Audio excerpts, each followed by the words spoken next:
The first most common question asked by non-Muslims, or misconception that is there in the minds of non-Muslims, the top of the charts, it is regarding the word jihad.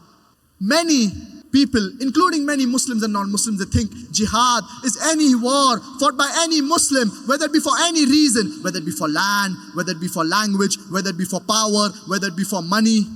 Jihad does not mean any war fought by any Muslim, whether it be for land, whether it be for language, whether it be for power, whether it be for money. Jihad, it basically means to strive, it means to struggle. And in Islamic context, jihad also means to strive and struggle against oppression. Jihad also means to strive and struggle against one's own evil inclination. Jihad also means to strive and struggle to make the society better. Jihad also means to strive and struggle in self-defense in the battlefield. So jihad basically means to strive, it means to struggle.